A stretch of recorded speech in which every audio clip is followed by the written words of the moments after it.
of us who didn't want to go, but they forced us. They said, "Don't worry, nothing will happen. If you die, we will die too." But they didn't go inside.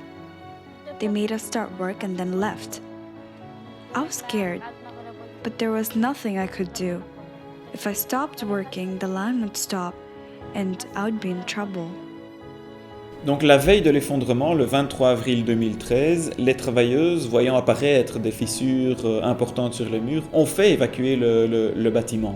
Le lendemain, 3500 travailleuses sont rentrées dans ce bâtiment. Il a fallu pour ça simplement que les employeurs les menacent, leur disent « si vous n'allez pas travailler aujourd'hui, vous ne serez pas payé à la fin du mois ».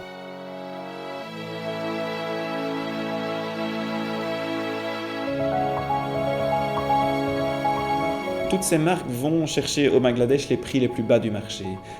Depuis plusieurs années, et toutes les catastrophes qui ont eu lieu dans l'industrie de l'habillement au Bangladesh, mais il est clair qu'elles savent que ces prix ne comprennent pas tout simplement le respect des normes élémentaires de sécurité au travail.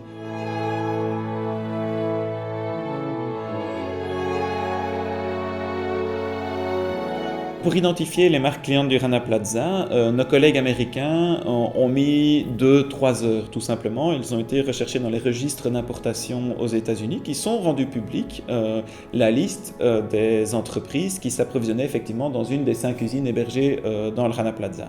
Un tel système n'existe pas en Europe et donc pour identifier les enseignes européennes, il a fallu demander à des personnes sur place d'aller fouiller les décombres à la recherche d'étiquettes, de produits ou de bons de production qui mentionnent des marques ou des enseignes européennes.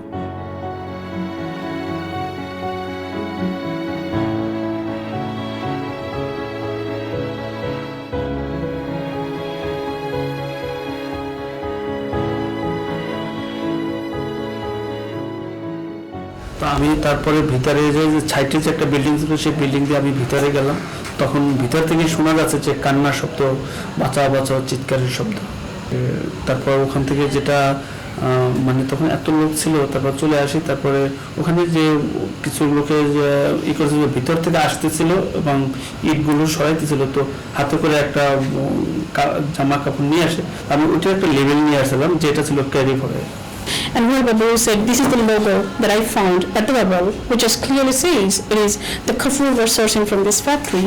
And they says this is not enough to prove that the Kafur was there. Then Babu told them, "Why don't we bring this logo and go to the workers' houses and ask them whether you guys work for this logo?" And then Kafur did not agree with that. La première réaction des enseignes, des marques, c'est de nier l'évidence. Et donc le problème de ne pas avoir de législation, de ne pas avoir d'obligation de rendre publique sa filière d'approvisionnement, fait que, in fine, on empêche le premier pas, c'est-à-dire la transparence et la responsabilisation des marques, et derrière l'indemnisation des victimes. Et donc clairement, s'il y a un aspect sur lequel on doit avancer au niveau législatif européen, c'est cet aspect-là, la transparence de la filière d'approvisionnement.